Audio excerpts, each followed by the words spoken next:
Yeah, my name is Bill Taylor, and I currently am the executive director of the Trombone Shorty Foundation.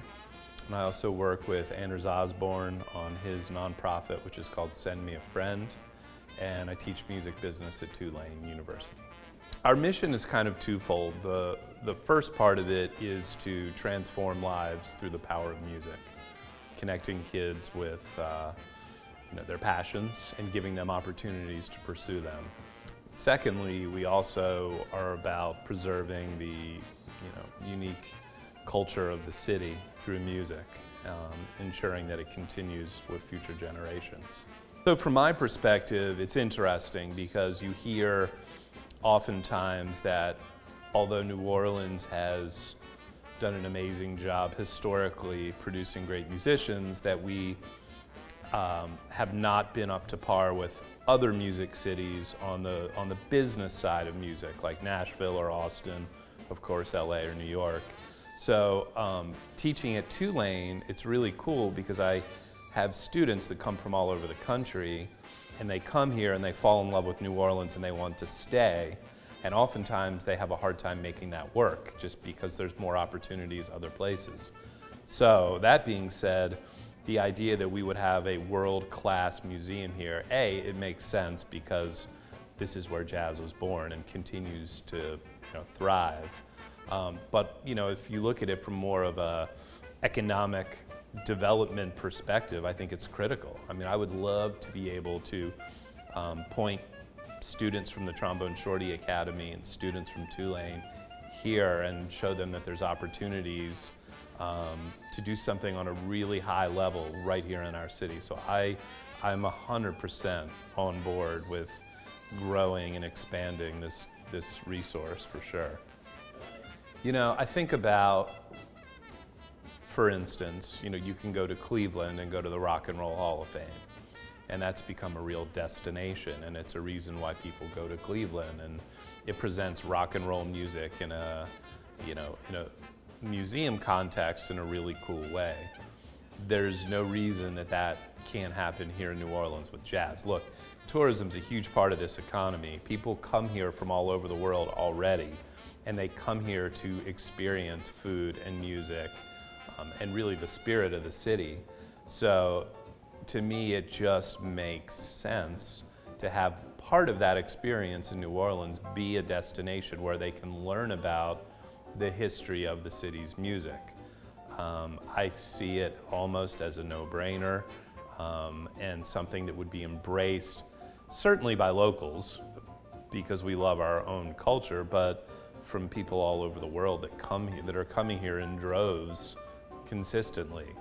It's definitely an overused metaphor, but I do think it rings true, which is the New Orleans and its music and its people as a gumbo. And why that makes sense to me is because here, cultures from all over the world, when they come to New Orleans, they're mixed into the New Orleans experience. And that's not the case in many places.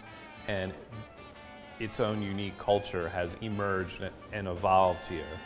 And as a result, there is there's a tremendously cooperative nature to our diversity. So all of these pieces mix together and create something new and distinctive.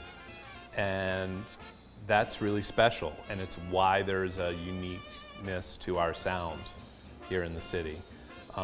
And that's a big part of the story, and there's many reasons historically for why that is.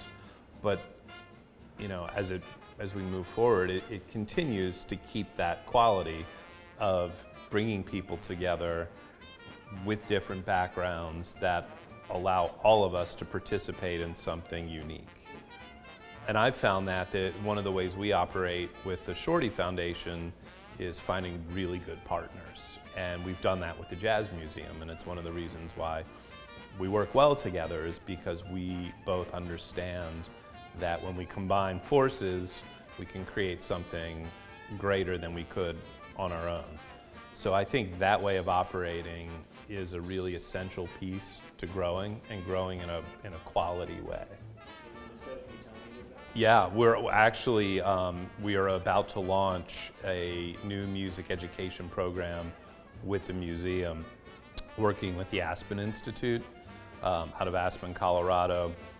And we will be bringing in two of the great New Orleans jazz artists, Wendell Brunius, longtime leader of the Preservation Hall Jazz Band, and Herlin Riley, longtime drummer at the Lincoln Center Jazz Orchestra, to do sort of an advanced music class that also includes a business piece too. So we're getting ready to launch that shortly. I mean, one of the things that we notice with our students is that when they connect with the broader legacy and heritage that they're a part of, it really motivates them to continue it and to really dig in. There's no place in the world really that has a musical tradition like New Orleans, and it's imperative that we have somewhere that people can go to learn about it, you know, not just through exhibits but also through hands-on educational opportunities.